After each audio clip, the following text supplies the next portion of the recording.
Good morning student. Video lecture 2 जो हमारा objective question पर बेस्ड है, आरसीसी के कुछ क्वेश्चन दिए हैं हमने। 15 क्वेश्चन के करीब हमने पिछले लेक्चर में कराए थे। अब उससे आगे के हम ऑब्जेक्टिव क्वेश्चन देखेंगे। ओके, तो क्वेश्चन देख लेते हैं। पहला क्वेश्चन है हमारा 16 जो 16वां क्वेश्चन है। The tensile strength of a concrete to be used in design of reinforce concrete member. कि टेंसाइल स्ट्रेंथ हमारी कितनी होती है जो हमारे आरसीसी डिजाइनिंग में यूज होती है। तो इसके हम ऑब्जेक्टिव ना देके हम डायरेक्ट इसका आंसर बता देते हैं। इसका आंसर है आपका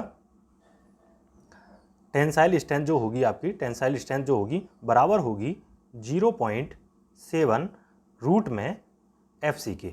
ओके, एफ सी के, ठीक है। तो एफ सी के क्या है, आपकी कैरेक्टरिस्टिक स्ट्रेंथ होती है और 0.7 रूट में एफ सी के, ठीक है। तो ये इसका ऑब्जेक्टिव का आंसर रहेगा, ठीक है। इस ऑब्जेक्टिव को हम पेश नहीं कर पाए थे, ठीक है, उस तरीके से। तो ठीक है, टेंसाइल स्ट्रेंथ कंक्रीट की कितनी रहेगी डिजाइनिंग में आरसीसी में 0.7 रूट में एफ सी के। ओके, नेक्स्ट क्वेश्चन देख लेते हैं। The allowable tensile stress in high yield strength deform steel stubs use in reinforce cement concrete. जो हमारी अलाउएबल टेंसाइल स्ट्रेंथ है वो हाई यील्ड स्ट्रेंथ के लिए डिफॉर्म स्टील जो स्टब्स होती हैं उनके लिए कितना यूज किया जाता है, ठीक है, सीमेंट कंक्रीट में। तो वो किया जाता है 240। तो इसका राइट आंसर क्या होगा, 240 आपका राइट आंसर होगा। जो स्ट्रिप्स जो छल्ले बना रहे हैं उसमें जो हाई यील्ड स्ट्रेंथ की जो बार है, डिफॉर्म बार जो यूज कर रहे हैं उसकी स्ट्रेंथ पूछी है, ठीक है। तो वो कितनी होगी, 230 न्यूटन पर mm square. Okay, next question देख लेते हैं। Factor of safety is the ratio of. कि जो फैक्टर ऑफ सेफ्टी है वो किस किस का रेशो है, हमें ये बताना है। तो किस किस का रेशो है आप बताइए, इसको पढ़िए। इसको यील्ड स्ट्रेस या वर्किंग स्ट्रेस का, या tensile stress to working stress का, या compressive stress to working stress का, या bearing stress to working stress method का, ठीक है। किसका आप बताओ, इसका आंसर क्या होगा। तो ये जो रेशो है वो है आपका yield stress to,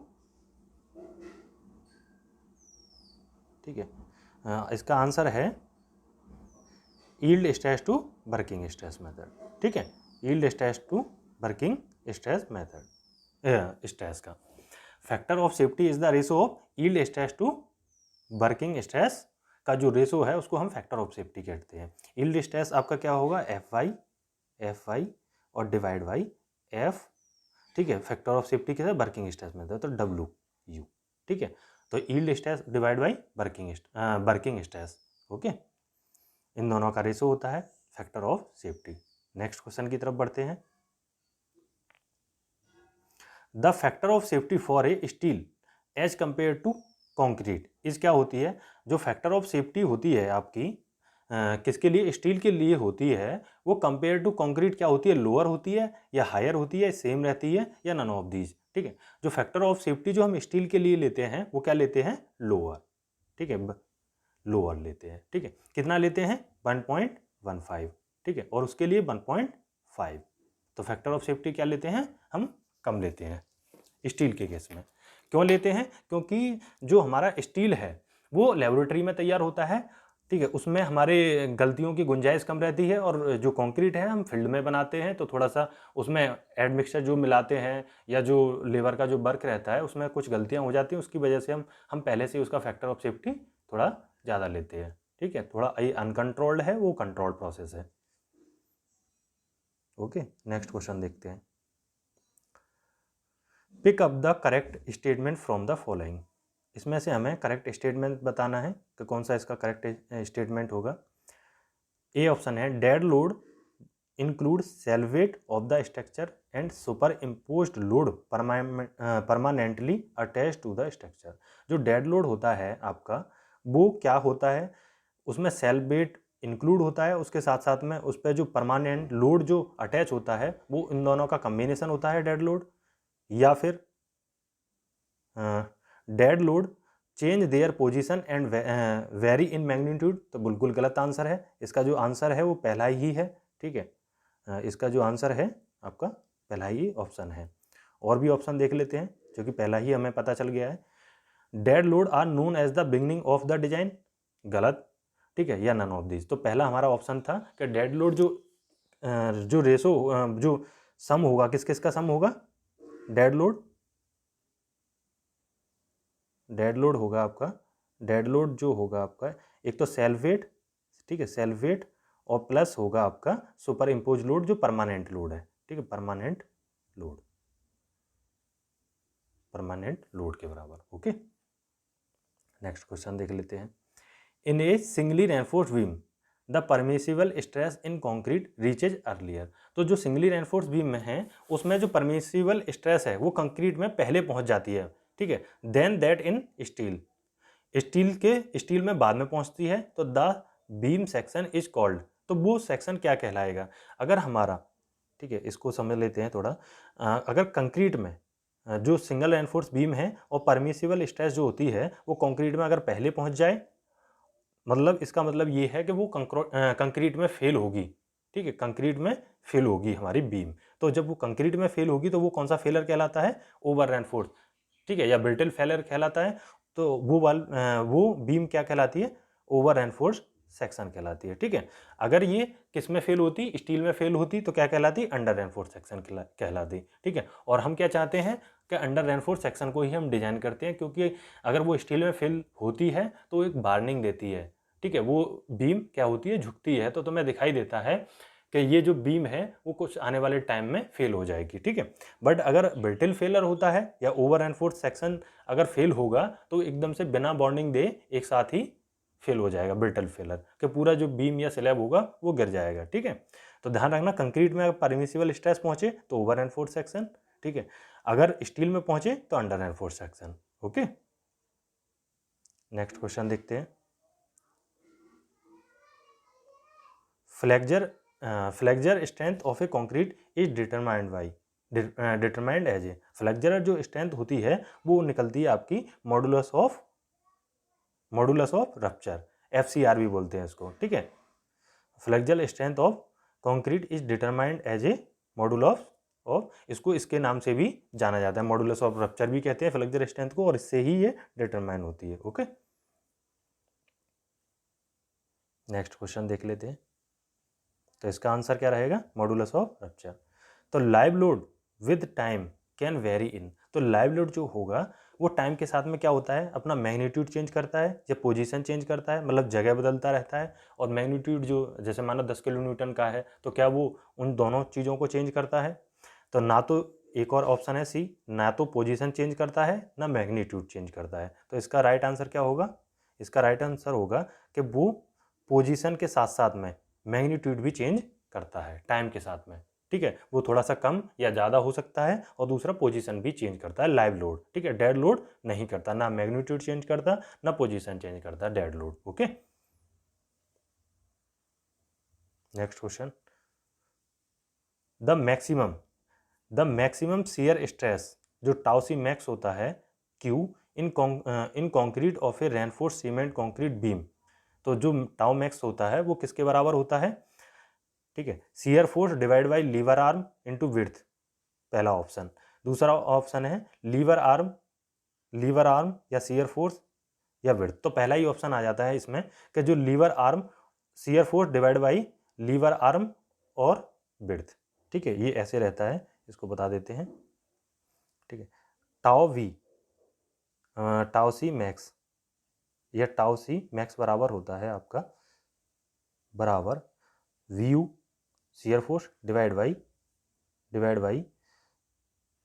we width into JD, ठीक है। जेडी थोड़ा ऊपर लिख देते हैं, यहाँ पर जगह नहीं, जेडी, ठीक है। जेडी क्या होता है? कांस्टेंट होता है। तो जो जेडी होता है ये क्या होता है? लीवर आर्म रहता है, ठीक है। तो ध्यान रखना, इसका ऑप्शन जो है वो ए है, shear force divide by lever arm और विड्थ, ठीक है, इन दोनों का रेशो होता है। ओके,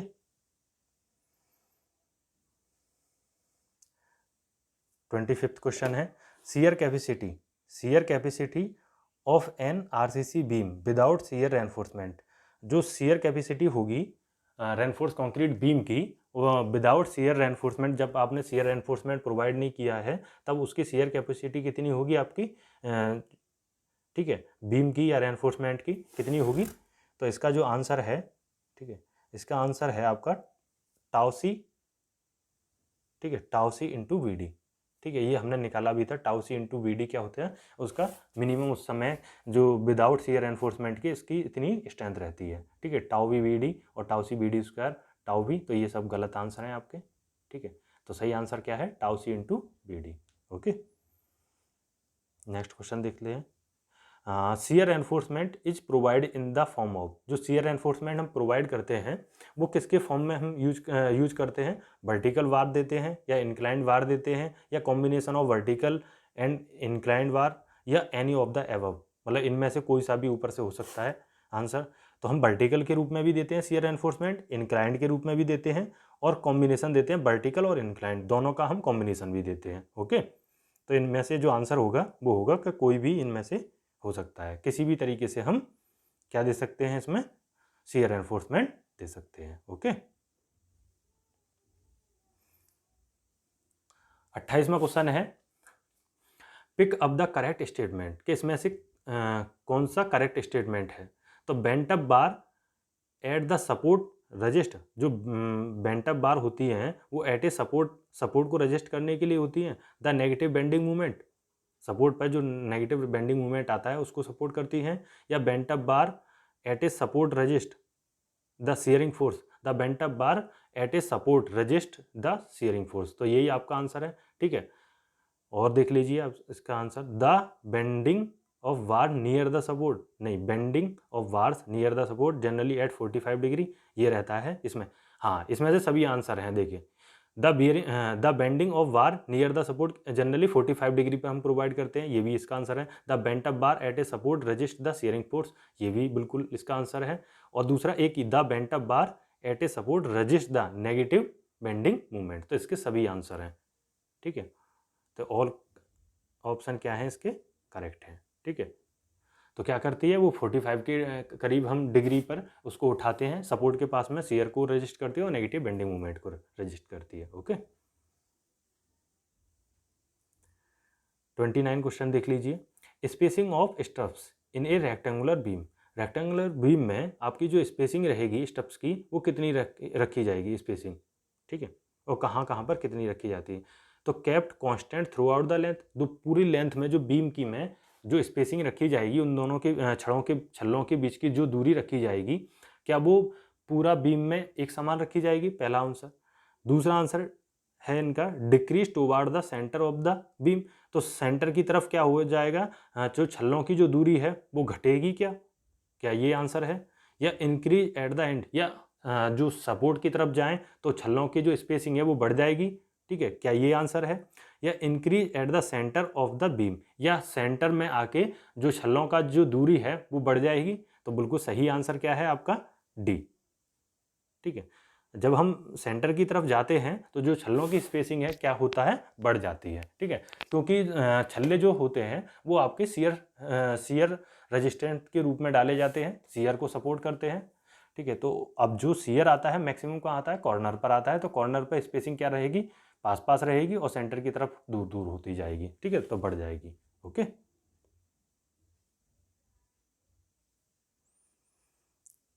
30 क्वेश्चन है the bond strength between steel and concrete is due to, जो बॉन्ड स्ट्रेंथ होती है कंक्रीट और स्टील के बीच में वो किसके कारण होती है, वो फ्रिक्शन के कारण होती है या फिर एडहेशन के कारण, या both of friction and adhesion. तो इसका राइट आंसर है बोथ फ्रिक्शन एंड एडहेशन, दोनों के कारण ही बॉन्ड स्ट्रेंथ होती है। उन दोनों के बीच में फ्रिक्शन भी होता है और मटेरियल जो होता है उनके अंदर मतलब सरफेस टू सरफेस एडहेशन भी होता है। ठीक है, दो लेयरों के बीच में।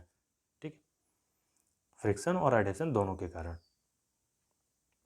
एक और देख लीजिए, लास्ट क्वेश्चन देख लेते हैं। ठीक है, the limit of percentage of longitudinal reinforcement in A column, जो परसेंटेज हम जो कॉलम में जो लॉन्गिट्यूडनल बार है हम कितना परसेंट डालते हैं, मिनिमम कितना डालते हैं और मैक्सिमम कितना डालते हैं। तो इसका जो आंसर रहेगा, इसका आंसर रहेगा आपका 0.8% या 4%। ठीक है, ठीक है, इसका आंसर रहेगा हमारा, वैसे तो हमारा आंसर इसका सी है, बट ध्यान रखना इसमें दो कंडीशन बनती हैं। अगर बार को जो सरिया है हमारा अगर लैप किया जाता है, ठीक है। लैप किया जाता है तो आंसर रहेगा बी। अगर नॉट लैप किया जाता है मतलब सरिया जो है उसमें लैप नहीं किया जा रहा है तो 0.8 तो ये रहेगा हमारा। तो जनरली हम 0.8 या 4% डालते हैं, तो आप इसको भी करेक्ट मान सकते हैं, इसी को करेक्ट मानिए, ठीक है। ओके। अगर वो कंडीशन बताता है, अगर जो सरिया है आपने उनको लैप किया हुआ है तो उसका जो आंसर रहेगा लैप किया गया है तो 0.8 मिनिमम रहेगा और मैक्सिमम 4% रहेगा, ठीक है। अगर इन सरिया को क्या किया है, लैप नहीं किया गया है तो 0.8 और मैक्सिमम 6% रहेगा। ओके, तो इतना इस वीडियो में इतना ही। और अब आगे आपकी आरसीसी के इस तरीके से ही ऑब्जेक्टिव चलते रहेंगे और आप कमेंट्स में बताएं कि थोड़ा ठीक है या नहीं है, या कुछ और आप बता सकते हैं जो भी आपको लगे, या कुछ क्वेश्चन आपके पास हो तो उनको सेंड कर सकते हैं, हम उन पर वीडियो बना देंगे। आपके पास में अगर हिंदी में क्वेश्चन मिल जाते हैं आपको, ठीक है, तो हम उन पर वीडियो बना देंगे। बाकी आप, क्योंकि ज़्यादातर जो क्वेश्चन मिलते हैं वो इंग्लिश में ही क्वेश्चन मिलते हैं, ठीक है, तो आपको इस तरीके से थोड़ा थोड़ा करके इंग्लिश को भी सीखना होगा। ओके, तो इस वीडियो में इतना ही, और मेहनत करते रहें और आपका जो एग्ज़ाम है वो काफ़ी नज़दीक है और समय कम बचा है, तो ज़्यादा से ज़्यादा मेहनत करें। Okay, thank you.